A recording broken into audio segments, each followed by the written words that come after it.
السلام عليكم ورحمة الله وبركاته. بسم الله الرحمن الرحيم. الحمد لله رب العالمين، وبه نستعين على أمور الدنيا والدين.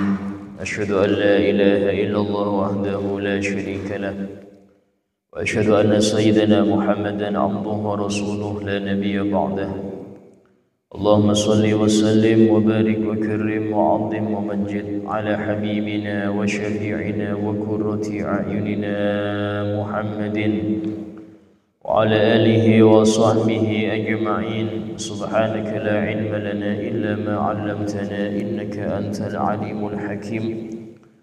رب اشرح لي صدري ويسر لي أمري واحلل عقدة من لساني يفقهوا قولي بجاه النبي وآله. قال الله تعالى: وقل رب زدني علما. وقال رسول الله صلى الله عليه وسلم: طلب العلم فريضة على كل مسلم. Alhamdulillah, segala puji bagi Allah Subhanahu wa taala yang senantiasa memberikan kepada kita nikmat-nikmatnya, khususnya nikmat iman, nikmat Islam, nikmat hidayah dan taufiknya, sehingga kita bisa hadir dalam majelis yang mulia ini dalam rangka at-tafaqquh fid din, mendalami, memahami ilmu agama. Tafaqquh itu tidak identik dengan fiqih, tidak. Tapi tafaqquh itu mendalami semua yang diwajibkan oleh Allah atas kita. Yaitu tiga, ada ilmu Islam, ilmu iman, dan ilmu ihsan. Sehingga memperbaiki iman itu dengan memperbaiki keyakinan. Jangan sampai keyakinan kita ini berdampak neraka. Di antara doa Nabi Muhammad SAW, Allahumma inni as'aluka al-jannah wa ma yuqarribu ilaiha min qawlin wa niyat wa fi'lin wa i'tiqad. Ya Allah, aku meminta surga dan meminta segala hal yang mendekatkan aku kepada surga. Itu apa? Ucapan-ucapan baik, min qaulin, wa niyatin, niat-niat yang baik, wa fi'lin, amal-amal yang menuju surga, wa i'tiqad, dan keyakinan-keyakinan yang membuat aku masuk surga. Wa a'udzubika minan nar, dan aku berlindung kepadamu dari neraka. Ya, wa ma qarraba ilaiha, dan segala hal yang mendekatkan aku ke neraka. Aku berlindung kepadamu dari neraka dan dari segala hal yang membuat aku dekat dengan neraka. Min qaulin, daripada ucapan-ucapan, wa niyatin, niat-niat, wa fi'lin, amal-amal, wa i'tiqad, dan keyakinan-keyakinan yang bikin aku masuk neraka. Dari sini memperbaiki qaul, ucapan, memperbaiki amal, itu urusan fikih. Urusan fikih. Jangan sampai mengucapkan yang membuat Anda masuk neraka. Jangan sampai berbuat yang membuat Anda masuk neraka. Tapi urusan wa'tiqad, ya, peganglah keyakinan-keyakinan yang bikin Anda masuk surga. Jauhilah keyakinan-keyakinan, akidah-akidah yang bikin Anda masuk neraka. Itu tugasnya ilmu tauhid. Karena itulah ilmu keimanan sangat penting. Karena zaman sekarang ini banyak orang-orang yang salah di dalam meyakini apa yang harus diyakini. Apa penyebabnya? Kebanyakan karena salah belajar, salah memahami ayat, dan kebanyakan karena salah guru. Kalau sudah salah guru, salah paham. Kalau sudah salah paham, sampai meninggal pemahamannya salah terus. Ya, sulit untuk dibenarkan. Dan kemarin telah kita bahas tentang kewajiban kita beriman kepada malaikat, yang itu melebar kepada segala hal yang gaib-gaib selain malaikat, yaitu jin, iblis, setan, dan lain sebagainya. Dan telah kita bahas kemarin bahwasanya jin itu juga wajib melakukan syariat. Karena tujuan diciptakan jin sama dengan manusia. Allah berfirman, "Wa ma khalaqtul jinna wal insa illa liya'budun." Dan aku gak menciptakan jin dan manusia kecuali agar mereka ibadah kepadaku. Sama. Jin sama manusia sama-sama diciptakan untuk ibadah. Ya, di dalam ayat lain surah Ar-Rahman Allah berfirman, "Ya ma'syaral jinni wal insi in istata'tum an tanfudu min aqtaris samawati wal ardi fanfudu." Wahai sekalian manusia dan jin, kalau kalian bisa untuk menembus daripada langit, ya, kerajaan langit, maka tembuslah. Di sini perintah tersebut atau iming-iming tersebut itu bukan cuma untuk manusia, jin pun sama. Bahkan dalam Al-Quran ada surah khusus membahas jin, namanya suratul jin. Allah berfirman, "Qul uhiya ilayya annahu istama'a nafarun minal jinni faqalu inna sami'na qur'anan ajaba." Katakan ya Muhammad, diwahyukan kepadaku bahwasanya telah mendengar beberapa kelompok daripada jin akan ayat-ayat ini. Faqalu, sehingga mereka mengatakan setelah mendengarnya, inna sami'na qur'anan ajaba, sungguh kami telah mendengar Quran yang sangat ajaib. Qur'anan ajaba. Dari sini ada beberapa ayat-ayat ucapan jin tentang mereka itu kayak apa sih? Di antaranya adalah mereka mengatakan wa anna lamasna as-samaa'a fawajadnaha muliat harasan shadidan wa shuhuba. Jadi ketika kami itu mendekati langit, kami mendapatkan langit itu penuh dengan penjaga-penjaga dan panah-panah yang siap untuk menerjang kami. Disebutkan dalam suatu hadis bahwasanya malah para jin itu sebelum Nabi lahir itu mereka sering duduk-duduk di langit mendengarkan perbincangan malaikat tentang apa yang akan terjadi di hari esok.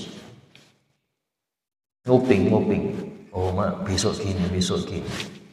Tapi gak jelas. Nanti dikabarkan kepada dukun-dukun mereka yang di bumi. Itu orang-orang yang kerjasama dengan jin untuk menggali informasi langit. Itu ada itu Pak. Zaman dulu itu sudah mulai ada. Kadang-kadang datang ke orang pinter, ya karena yang datang nggak pinter sih, yang dibilang orang pinter. Jadi disebutkan dalam hal ini, wa anna kunna naq'udu minha maq'ida lis-sama. Saya baca ayat ya. Dan sungguh kami dulu sering duduk-duduk di langit untuk mendengarkan. Sehingga dukun-dukun sebelum Nabi lahir itu tepat, bukan kebanyakan ya. Cuman tepatnya paling 50-40%. Akan tetapi faman yastami'il an yajid lahu shihabar rasul. Sekarang beda. Setelah Nabi ini lahir, setiap kami mendekat ke langit ada shihabar rasul, itu ada panah api yang menerjang kami. Itulah dukun-dukun sekarang nggak mujarab, banyak bohongnya ya. Cuman dia dipercaya aja, namanya dukun Pak. Jadi disebutkan dalam suatu hadis Nabi bersabda, man ataka hinan lam yakbalillahu salatahu arba'ina yawma. Barang siapa yang mendatangi dukun dan mempercayai apa yang dia ucapkan, Allah tidak menerima sholatnya 40 hari. 40 hari nggak diterima sholat. Hati-hati ya. Jangan datang ke orang pinter. Orang sekarang orang pinter. Kenapa kok dibilang orang pinter? Yang datang nggak pinter. Coba sama-sama pinter, ngapain juga datang ke orang pinter, sama-sama pinter. Sehingga dalam hal ini hati-hati ya. Kalau urusan-urusan dunia tanya ke ahlinya. Urusan agama tanya ke ahlinya. Ya, jangan tanya kepada yang bukan ahlinya, banyak tersesatnya. Sehingga dikatakan di sini di antara ucapan jin, wa anna minnas salihun wa minna duna dzalik kunna tara'iqa qidada. Dan kami ini di antara kami ada yang soleh, ada juga yang enggak soleh, yang nakal ada juga. Kunna tara'iqa qidada. Kami ini bermacam-macam bentuknya, itu istilahnya tabiatnya, akhlak tuh beda-beda. Kayak manusia sudah. Yang muslim pun ada yang nakal, yang korupsi ya muslim juga. Cuman tadi ada yang muslim, ada yang kafir. Jika disebutkan wa anna lamma sami'nal huda amanna bih. Dan kami ketika mendengar adanya hidayah ini, itu dari Nabi Muhammad, kami beriman. Kami beriman. Ini jin-jin yang datang kepada Nabi. Artinya gak semua jin itu beriman. Ya, sebutkan di dalam ayat yang lain, wa anna minnal muslimun wa minal qasitun. Ini. Dan sesungguhnya di antara kami itu ada yang muslim, dan di antara kami juga ada yang bejat, melenceng dari jalur yang lurus. Qasitun itu artinya zalimun. Faman aslama, barang siapa yang Islam, faulaika taharraw rasyada, maka merekalah yang telah memilih jalan yang lurus. Wa ammal qasituna fakanu li jahannama hataba. Adapun orang-orang yang kafir, jin-jin yang kafir, maka mereka menjadi bahan bakar untuk neraka jahanam. Dari hadis ini, dari ayat ini kita ambil bahwasanya jin dan manusia itu juga mereka nanti bisa menjadi penghuni surga atau penghuni neraka.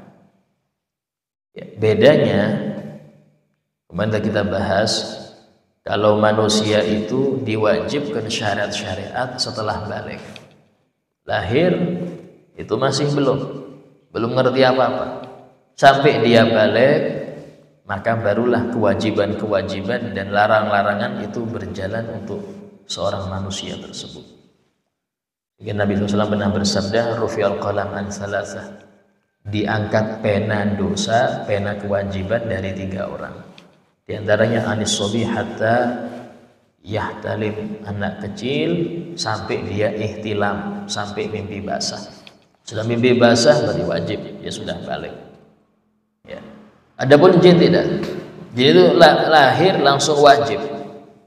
Dia lahir langsung wajib sholat, wajib wudu, wajib belajar. Itu jin. Kalau kita ada tenggat waktunya. Dan jin ini umurnya panjang-panjang, bisa mati, bisa. Ya, dia bisa meninggal, tapi umurnya panjang-panjang. Ya, ada 500, 600, bisa jadi ribuan. Manusia juga sama. Cuman untuk umat Nabi Muhammad, fitrahnya umurnya pendek.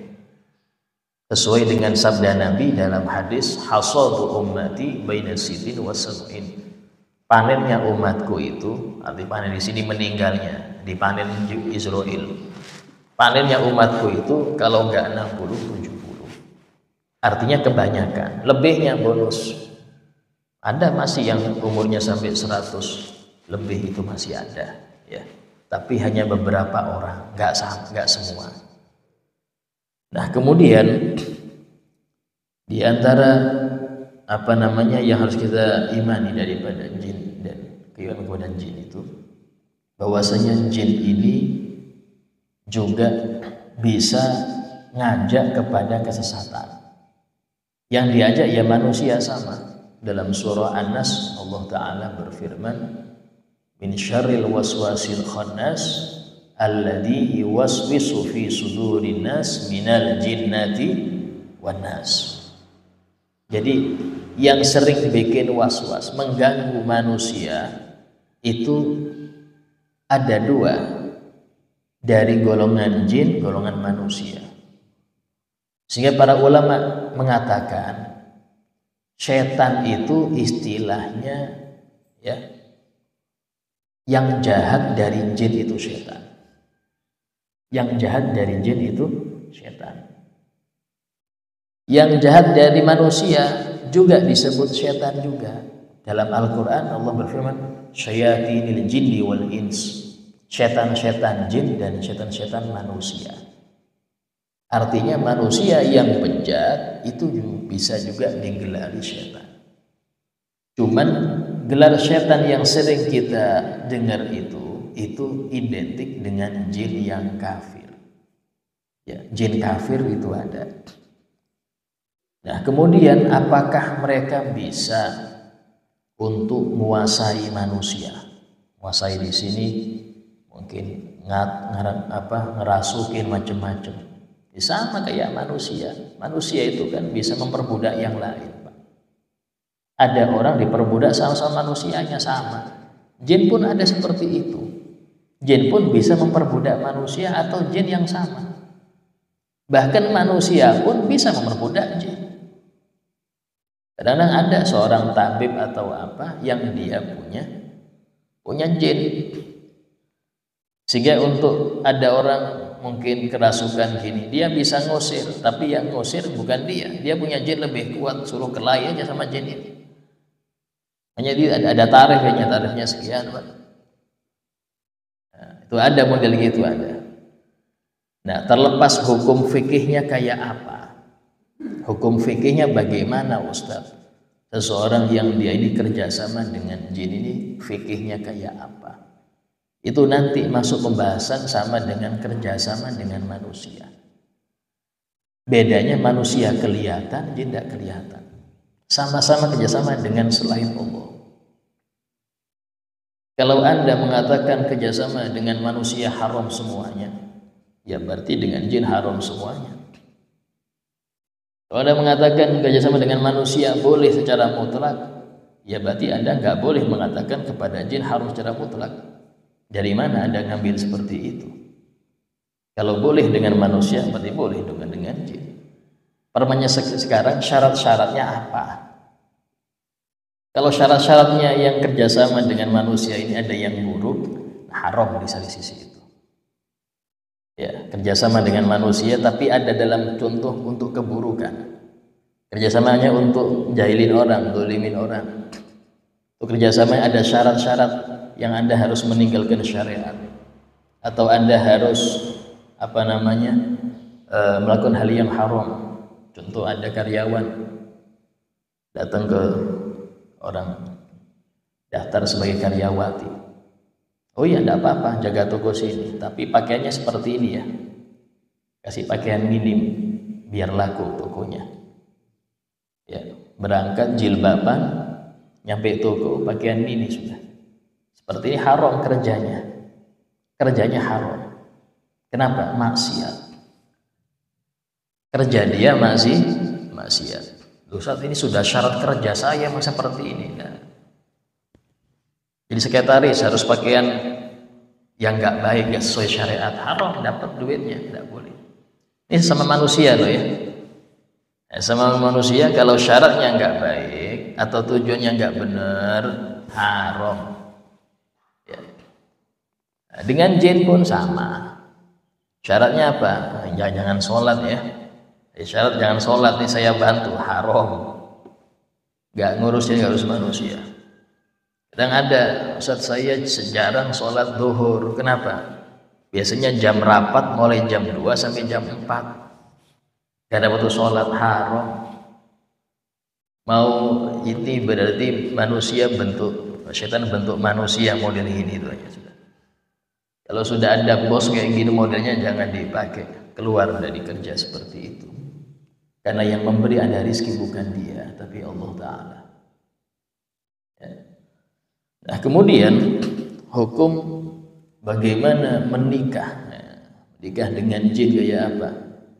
Dalam Al-Quran Allah Ta'ala berfirman, wa min ayatihi, termasuk dari tanda-tanda kebesaran Allah, an khalaqalakum min anfusikum azwaja, itu Allah menciptakan untuk kalian pasangan-pasangan dari sejenis kalian, min anfusikum.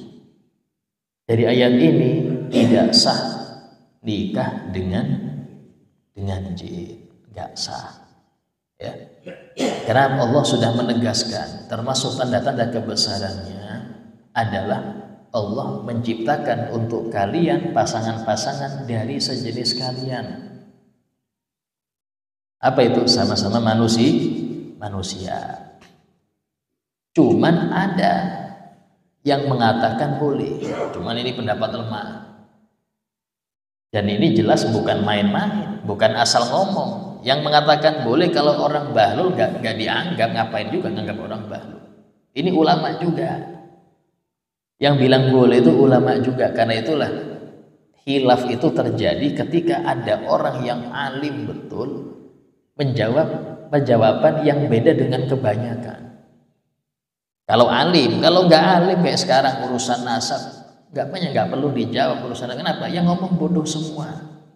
Coba alim kita bawa, kita jadikan itu sebuah khilaf. Karena yang ngomong orang bodoh kita nggak nganggap. Sehingga para ulama nggak menggubris itu. Karena yang ngomong nggak pinter. Coba yang ngomong itu alim, ya dengan dia ada dalilnya, ayo bisa kita jadikan itu sebagai pembanding. Ini nggak alim. Jadi jarang ulama jawab itu. Kenapa? Nggak terlalu digubris orang. Ya anggap orang gila ngomong, selesai. Nah masalah ini ada dari dulu itu ada yang mengatakan boleh dengan dalil, ya ada dalil. Apa dalilnya? Itu adanya Ratu Balqis. Ya. Ratu Balqis itu abahnya seorang raja, ibunya ahli jin. Nah, Ratu Balqis ini istri Nabi Sulaiman. Nah, dari sini Al-Quran menyatakan Nabi Balqis ini ada. Dan kalau ada otomatis orang tuanya ini ya jelas ada. Nah, bahkan disebutkan Ratu Balqis itu awalnya banyak bulunya. Sehingga pertama kali yang bikin bikin spa ya. Nah, sauna itu Nabi Sulaiman. Karena melihat istrinya beda dengan yang lain. Tuh, jadi ada di antara dalil itu ada. Kalau ini memang dilarang, nggak mungkin putrinya itu dicantumkan di Al-Quran. Sehingga mengatakan ada itu. Kalau ada berarti boleh. Cuman yang mengatakan tetap nggak boleh itu syariat sebelum kita. Syariat sebelum Nabi Muhammad. Jadi syariat Nabi Muhammad itu ada yang masih kita pakai, ada yang nggak dipakai lagi. Contoh di zaman Nabi Musa, ya nikah itu mau 10, mau 100 boleh. Yang penting kuat aja, kuat biayai maksudnya. Yang penting kuat aja. Kalau di Nabi Isa nggak boleh poligami, wajib satu suami satu istri. Nabi Isa. Kalau Nabi Isa nggak boleh poligami, ya harus setia. Nah, kalau Nabi Musa enggak, Nabi Musa bebas. Kenapa? Karena di masa Nabi Musa laki-lakinya dikit. Fir'aun itu di masa dia jadi raja itu wajib membunuh anak bayi laki-laki yang lahir di tahun ganjil. Tahun genap nggak dibunuh, yang ganjil dibunuh, sehingga berkurang betul laki-lakinya. Sehingga syariat Nabi Musa untuk memperbanyak umat Bani Israel ini dibolehkan nikah tanpa batas. Ya, di zaman Nabi Isa Nabi Isa tidak boleh poligami. Nabi kita Muhammad SAW tengah-tengah, tidak terlalu ke sana, nggak terlalu ke sini. Sama Allah dikasih fankihu ma taba lakum minan nisa'i masna wa thulatha wa ruba. Boleh menikah dengan perempuan 2 atau 3 atau 4. Satu nggak ada di Quran. Oh enggak, 2 ya 3 ya 4. Kita satu semua ini ngelanggar Quran berarti. Maksudnya itu boleh ya, boleh 2, boleh 3 atau 4. Itu syariat kita. Ya, dalam hal ini kata yang mengatakan nggak boleh itu syariat orang dulu. Syariat kita Nabi Muhammad nggak ada nikah dengan jin. Ya. Ala kulli hal kesimpulannya ya dalam hal ini tetap di dalam fikih syariat Islam Nabi Muhammad SAW itu untuk manusia harus nikah dengan manusia. Nah kemudian Iblis ya, sekarang kita bahas iblis. Iblis ini siapa? Iblis ini makhluk Allah, diciptakan dari api, dan lama beliau itu, jangan beliau terlalu hormat beliau. Dia ini itu hidup di antara malaikat. Nama awalnya belum iblis, Pak. Azazil. Kalau dalam kita itu Azazil. Ada juga namanya Harith. Dan itulah saya kadang bingung, namanya orang Abdul Harith. Harith itu bukan nama Allah. Abdul itu artinya budaknya atau hambanya. Harith ini nama iblis. Abdul Harith loh, hambanya iblis, ya repot. Ini ngasih nama yang jelas. Tapi bukan berarti nama Haris jelek ya. Enggak. Haris itu nama sahabat. Banyak nama sahabat Haris. Ya. Dan Haris ini artinya yang menanam kebaikan. Nama baik. Bahkan dikenal namanya iblis itu sebelum dibilang iblis itu Az-Zahid, yang zuhud, Al-Abid, yang ahli ibadah. Bahkan disebut dalam riwayat tidak ada tempat di bumi ini, mau itu daratannya, lautannya, kecuali pernah dipakai ibadah oleh iblis, dipakai sholat, sujud kepada Allah. Tempat yang kita tempati ini sudah pernah dipakai iblis. Itulah dikenal al-abid, ahli ibadah. Kalau dibilang apakah iblis itu mengingkari adanya Allah? Nah, dia arif billah, dia kenal betul sama Allah. Dan dia nggak menduakan Allah, dia bertauhid. Iblis bertauhid, tahu karena lebih kenal daripada kita, Pak. Cuman satu yang bikin dia ini dimurkai, apa? Mengatakan ana khairun minhu. Ketika Allah ciptakan Nabi Adam dan semua malaikat termasuk iblis disuruh untuk sujud ke Nabi Adam, ya aba wastakbar, dia nggak mau. Wastakbar, dan merasa dia lebih unggul. Sampai mengucapkan ana khairu, aku lebih baik dari dia. Apa? Khalaqtani min nar wa khalaqtahu min tin. Engkau ciptakan aku ya Rabb dari api, sementara dia dari tanah. Api lebih baik daripada tanah. Terus ini orang baru kemarin sore, apa keunggulannya? Prestasinya apa kok sampai saya suruh hormat? Saya ini ratusan ribuan tahun sudah ibadah, kok suruh hormat ke dia? Itu yang bikin iblis diusir dan dapat gelar iblis. Arti iblis itu yang putus asa dari rahmat Allah. Alhamdulillah. Yang putus asa dari rahmat Allah. Ngerti dia, bukan nggak paham, ngerti. Cuman tadi karena ngertinya ini dia menjadi celaka. Kalau bahasa orang kita itu pinter kebelinger. Pinter dia bikin dia tersesat. Pinter dia bikin dia tersesat. Kenapa? Karena dia merasa saya lebih unggul. Isinya itu sombongnya itu ada alasan gitu. Alasannya dia punya prestasi banyak, tapi Allah nggak senang kesombongan.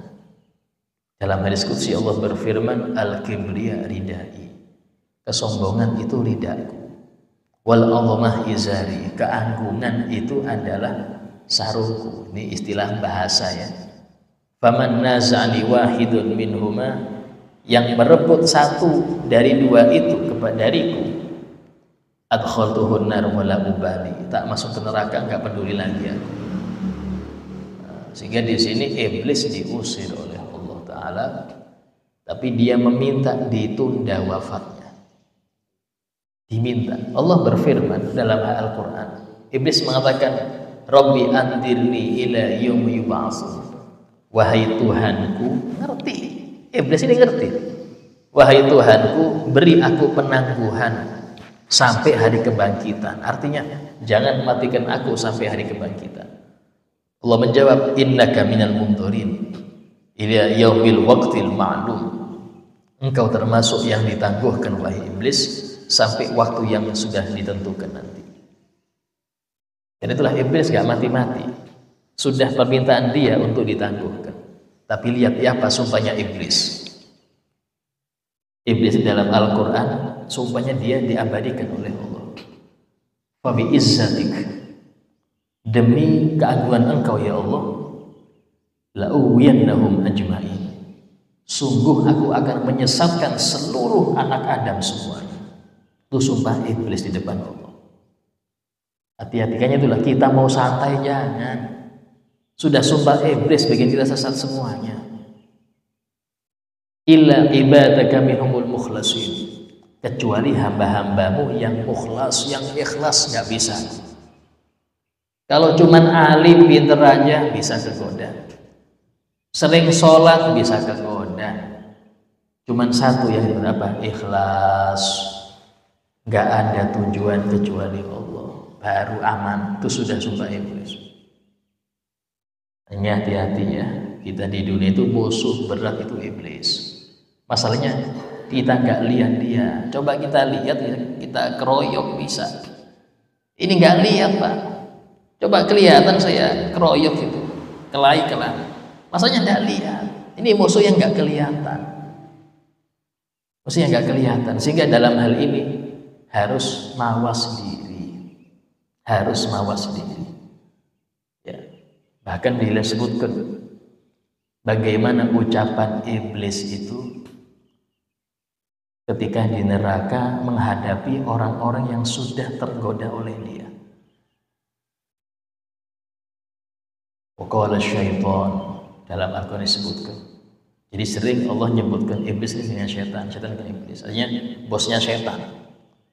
Waqala syaitanu lamma qudiyal amr, dan berkata syaitan yaitu iblis ini ketika semua sudah ditentukan, sudah beres, yang ahli surga sudah surga semua, sehingga tidak tersisa di neraka kecuali yang kekal-kekal saja.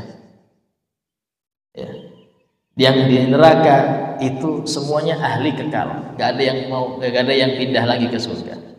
Ketika sudah seperti itu, ya, iblis bilang kepada para manusia-manusia yang ikut dia itu, inna rabbakum wa'adakum wa'dal haq, sesungguhnya Tuhan kalian sudah menjanjikan kepada kalian janji yang benar. Wa'adtukum, dan aku menjanjikan kepada kalian juga. Fa'akhlaftukum, tapi aku langgar janji kepada kalian itu. Aku langgar janji kepada kalian. Jadi di sini bagaimana iblis itu, ya, dia akan mengakui Allah sudah kasih janji kalian yang baik, tapi kalian nggak mau. Aku janji kalian ngikutin aku. Tapi nggak ada lagi untuk mau komplain ke siapa, nggak bisa. Jadi tinggal penyesalan, alhamdulillah. Dan disebutkan bahwasanya iblis dan setan itu abadi dia di neraka, abadi dia di neraka. Kalau jin dilihat, yang muslim masuk surga selamanya, yang kafir neraka selamanya. Jin yang dia fasik, muslim cuman bejat, muslim kayak manusia, muslim tapi jarang sholat, sering teler, sering ini, maka dia di neraka sampai waktu ditentukan. Kalau sudah waktunya mentas, dia mentas, ya, dia akan mentas. Nah, itu diantara keimanan kita dengan mereka. Iman di sini percaya mereka ada, ya. Iblis itu ada, kita percaya. Syaitan itu ada. Disebutkan di antara hadis-hadis berkaitan dengan syaitan. Nabi SAW pernah bersabda, inna syaitan yajri majrad dam. Syaitan itu berjalan di arah darah. Dia berjalan di arah darah. Sehingga dalam hal ini kata Nabi, fadayyiquha bisyam, sempitkan jalurnya syaitan itu dengan banyak puasa sunnah. Artinya barang siapa yang pengen terjaga dari godaan syaitan, perbanyak puasa sunnah. Karena jalurnya syaitan itu dari jalur darah. Dia dari jalur darah. Nah, kemudian disebutkan bahwasanya setiap manusia itu ada malaikatnya, ada syaitannya. Kalau bahasa kita tuh qarin, bahasa Quran itu qarin. Sehingga orang yang dia lebih kuat malaikatnya, maka dalam ketaatan terus. Kalau lebih kuat sisi syaitannya, maka dia dalam kemaksiatan. Sehingga dalam hal ini nafsu itu juga dibantu oleh setan di dalam bagaimana menjerumuskan manusia ini. Ya, manusia ini dengan cara tadi setan dan nafsu itu bekerja sama. Karena itulah Nabi SAW sering mengajari kita untuk minta berlindung daripada godaan setan. Bahkan sebelum baca Quran itu Allah Ta'ala berfirman, wa idza qara'tal Qur'ana fasta'idz billah minasyaitonir rajim. Jika engkau hendak membaca Quran, maka mintalah perlindungan kepada Allah dari setan yang terkutuk. Ini menunjukkan keseharian kita itu kesempatan setan goda sangat besar. Karena kita bisa lengah, setan gak lengah. Kita ada waktu tidur, setan tidak tidur. Musuh kita ini gak ada tidurnya, kita bisa tidur. Sehingga jangan lengah. Sehingga dalam hal ini hikmah dari kita meyakini adanya mereka, itu kita lebih mawas diri dan menjadikan setan sebagai musuh kita, bukan manusia. Manusia yang kita musuh itu dia terkena jebakan setan. Sehingga jangan Anda membantu setan untuk lebih menjerumuskan hamba ini, selamatkan dia. Dengan cara apa? Berdamailah, maafkanlah, karena dia lagi terjerumus. Sehingga disebutkan oleh Allah Ta'ala, inna syaitana lakum aduwwun fattakhidhuhu aduwwa. Sesungguhnya syaitan itu musuh kalian, maka jadikanlah dia musuh. Artinya jangan jadikan manusia yang terhasut oleh syaitan musuhnya, karena dia juga terhasut. Selamatkan dia. Dengan cara apa? Damailah. Kalau Anda jawabin permusuhan dia, syaitan tepuk tangan. Tujuan dia di situ. Tujuan dia biar kita ini sesama muslim bengkar. Tapi kalau kita berdamai, kita mengalah, syaitan jadi mengerucut. Dia jadi gagal di dalam usahanya memecah belah muslim. Itu sedikit dari kita pembahasan. Insyaallah yang akan datang kita akan membahas tentang iman yang ketiga, yaitu al-iman bikutubillah, dengan kitab-kitab Allah. Ya. Supaya paripurna majelis, ada yang mau bertanya silakan ditanyakan.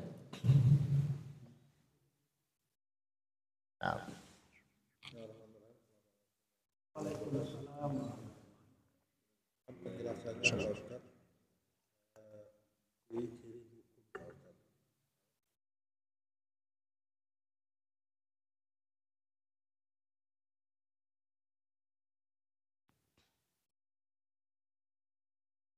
Ciri-ciri dukun ini model apa? Ya Kak, repot kalau jadi dukun. Intinya, kadang-kadang orang datang ke dia itu untuk apa? Untuk pengobatan Ustaz seumpama. Kadang di kampung ya, itu ada istilah dukun anak.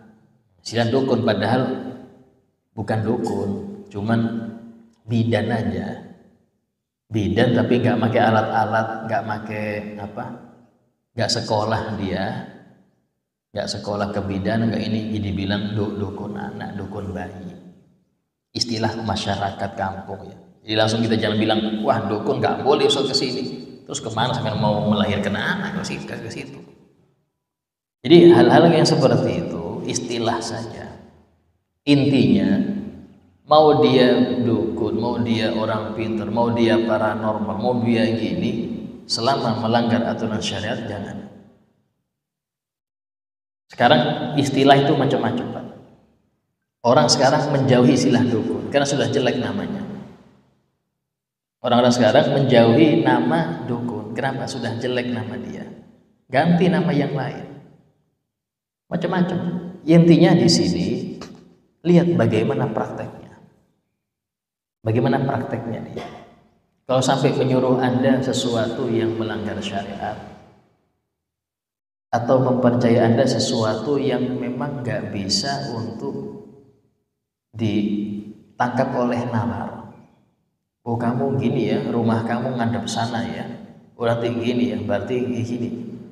Sama kayak tanya nasib. Makanya dalam fikih mempercayai ahli zodiak kan. Oh, sampean lahirnya bulan ini, oh berarti zodiak Anda Scorpion. Oh, Cancer. Oh, Leon kah apa itu? Terus mau ngecek nasib saya minggu ini apa ya, dicek. Rezeki Anda seret Pak. Waduh, baru melihat seret ini. Jodoh Anda jauh betul, Mama. Yang percaya seperti ini dosa besar. Kadang-kadang itu ada yang membacakan. Oh, dibuka kartunya, ambil. Oh, kartu Anda ini gini loh. Nah, itu dukun. Maksudnya bukan dukun urus nama dia, mau nggak ngurus nama. Yang penting praktek model gini dukun. Mau nama paranormal ini sama. Itu biasanya ramenya deket pemilu. Nah, laris dukun Pak. Deket pemilu laris. Atau contoh kayak pawang-pawang ya Pak, pawang-pawang. Dilihat dia mediasinya apa, medianya itu apa. Ya, kalau media doa, ada pawang hujan, media doa. Istisqa halal, tidak apa-apa, minta hujan, ada caranya. Secara Islami ada. Tapi kalau pakai ngetuk kentongan itu, nah, yang lagi viral dulu itu apa itu? Nah, itu hukumnya nggak boleh. Atau pakai ritual yang tidak Islami, itu nggak boleh. Ya, istilahnya juga dukun juga sama. Sehingga dalam hal ini harus hati-hati. Ada kalanya, maaf, pakai pakaian Islam, berjubah dia, bersorban dia, cuman prakteknya praktek gak baik. Jadi oh ki ini ya ki itu. Prakteknya lihat, kok prakteknya sudah nyuruh Anda sesuatu yang gak baik, atau hal-hal yang sifatnya sesajen, berarti ini orang cuman pakaiannya aja. Karena sekarang ini casing gampang bisa dirubah casing, tapi isi nggak dirubah. Isi itu ketahuan di situ. Ya. Sehingga kalau urusan dunia datang ke ahlinya, urusan akhirat datang ke ahlinya. Ya. Sakit ya ke dokter, ya ke mantri, ya pegel-pegel tukang urut, itu aja. Jangan sakit malah ke orang yang nggak jelas, ya kasih obat meninggal repot sudah. Ini penting dalam hal ini. Yang lain, kita tahu bahwa iblis itu kan dia katanya ahli hadis, ahli tafsir, ahli apa? Hubungannya tadi maka dia dilaknat oleh Allah yang pertama. Nah yang kedua tadi saya mendengar zamannya Nabi Isa dengan Nabi Muhammad itu kan Nabi Isa kalau tidak salah itu boleh punya istrinya satu saja ya Pak Ustaz, kalau tidak salah tadi. Muhammad kan boleh lebih daripada itu kan, nikahilah wanita-wanita itu 2, 3, 4 jika mampu, tetapi kalau tidak lebih baik satu kan begitu Ustaz. Nah, bagaimana kalau kita melihat dengan kondisi sekarang, apakah bagaimana dengan kondisi zamannya Nabi Isa?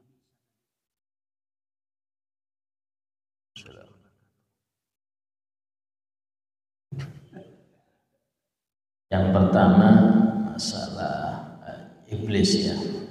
Iblis ini memang alim. Dia ini mengerti berbagai macam disiplin ilmu.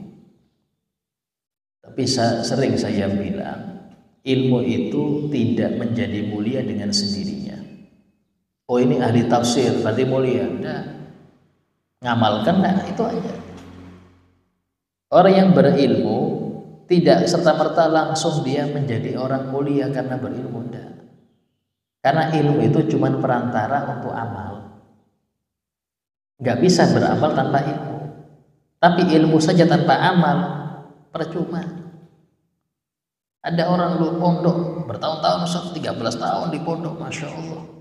Saya tidak terkagum-kagum dengan itu. Saya tanya-tanya, ngamalkan kan? Karena intinya ilmu itu karena dia bisa, satu-satunya cara orang bisa beramal dengan ilmu. Orang beramal gak ada ilmu percuma, sia-sia juga. Kenapa? Karena banyak salahnya. Orang beramal tapi gak ada dasarnya, percuma. Ustaz, berarti saya percuma dong sholat. Maksudnya belajar. Kalau Anda gak sholat tambah dosa, sudah gak belajar, gak sholat lagi. Orang sholat gak belajar, pahalanya gak ada. Bahkan bisa jadi sholatnya batal terus. Kenapa? Karena gak ngerti dia tata cara yang benar. Ya apa bisa jadi baik. Nah, iblis itu alim. Cuma tadi ilmu dia gak manfaat. Kenapa gak manfaat? Bikin dia tambah jauh dari Allah. Coba ilmu itu dia pakai. Oh, dia belajar nih, sombong itu kayak gini, jauhi. Dia belajar hasud itu kayak apa, dia jauhi. Manfaat dia. Maksudnya dia nggak mempraktekkan itu dalam kehidupannya. Akhirnya dia terusir. Bahkan pernah di zaman Nabi Musa itu iblis datang ke Nabi Musa. Ya Nabi Allah Musa, ya kamu iblis kan? Iya. Tolong aku ini mau bertobat pada Allah. Kayak apa caranya? Betul nggak mau tobat? Iya. Tidak, aku munajat pada Allah. Nabi Musa munajat. Ya Rob, hambamu iblis ini ingin tobat. Maka Allah berfirman kepada Musa, suruh dia datang ke kuburnya Nabi Adam. Suruh dia datang ke situ. Suruh dia minta maaf dan sujud ke situ. Disampaikan oleh Nabi Musa. Ya iblis gini. Kata iblis, wahai Musa, Adam hidup aja nggak mau sujud, tapi sudah meninggal. Adam hidup aja nggak mau sujud, tapi sudah meninggal. Nggak bisa, Pak. Kalau sudah sombong repot, ya nggak bisa. Ini iblis repot, sulit tobatnya sulit. Tapi Allah tetap menerima tobat kalau dia mau tobat. Allah tetap menerima tobat selama dia mau tobat. Itu iblis. Ya. Nah, terus yang kedua. Nabi apa pertanyaan itu? Dengan kondisi Nabi Isa dengan kondisi Nabi Muhammad sekarang kan masalah membolehkan kawin kalau dengan Nabi sekarang cuma satu aja boleh nyambi. Sekarang Nabi Muhammad kan boleh Empat. itu membolehkan kalau mampu, gitu kan. Tapi kalau tidak mampu satu kan. Jadi kita mau ngambil yang mana? Mau ngambil zaman Nabi Isa atau mau ngambil zaman Nabi Muhammad gitu loh? Oke. Kalau kita ya umat Nabi Muhammad, syariatnya syariat Nabi Muhammad.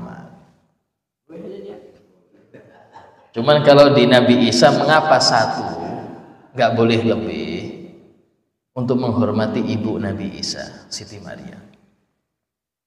Untuk menghormati Siti Maria. Sehingga syariat Nabi Isa itu, ini dari Allah ya, bukan karangan Nabi Isa, bukan. Ini dari Allah. Hanya boleh menikah dengan satu perempuan.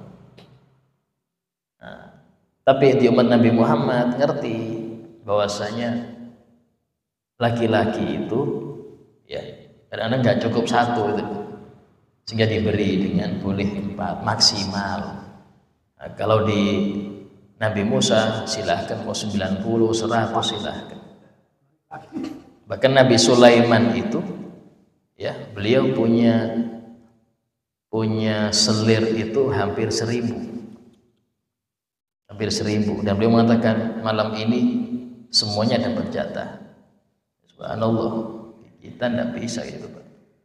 Nah, ini bagaimana zaman itu mereka betul-betul lillah. Kenapa demikian? Biar gak maksiat. Kita maaf. Istri Anda yang halal masih sempat scroll HP. Ada yang halal di rumah scroll HP sampai masih keliling cuci mata di sini. Yang halal ada. Ya sudah, kalau nggak kuat kawin lagi 2. Tetap aja nggak tobat-tobat. Tujuannya biar kita tidak maksiat, bas. Sehingga diantara faedah nikah itu biar tidak maksiat. Alhamdulillah, semoga Allah Ta'ala jadikan kita orang-orang istiqamah dalam ketaatannya, dan kita orang-orang yang senantiasa terjaga daripada gangguan iblis, syaitan serta kroni-kroninya. Jahin Nabi Muhammad SAW. Al-Fatihah. Bismillahirrahmanirrahim. Alhamdulillah rabbil alamin. Rahmanirrahim. Maliki yaumiddin. Iyyaka na'budu wa iyyaka nasta'in. Ihdinas siratal mustaqim. Siratal ladzina an'amta 'alaihim ghairil maghdubi 'alaihim waladdallin. Amin. Bismillahirrahmanirrahim. Alhamdulillahi rabbil alamin. Allahumma shalli wa sallim ala sayyidina Muhammad wa ala alihi wa sahbihi ajma'in. Rabbana anfa'na bima 'allamtana. Rabbi 'allimna alladhi yanfa'una. Rabbi faqihna wa faqih ahlana wa qarabatina fi dinina. Rabbi wafiqna wa fiqhum lima tartadi qawlan wa fi'lan karama. ورزقنا كل حلالا دائما وأخي الأنقياء ولما نهضى بالخير فكل شر. ربنا واصلح لنا كل شؤون وقر بالرضا منك العيون وقض عنا ربنا كل الديون قبل أن تأتينا رسل المنن. ربنا آتنا في الدنيا حسنة وفي الآخرة حسنة وقنا عذاب النار. وصلى الله على سيدنا محمد وعلى آله وصحبه وسلم والحمد لله رب العالمين. Assalamualaikum warahmatullahi wabarakatuh. Waalaikumsalam.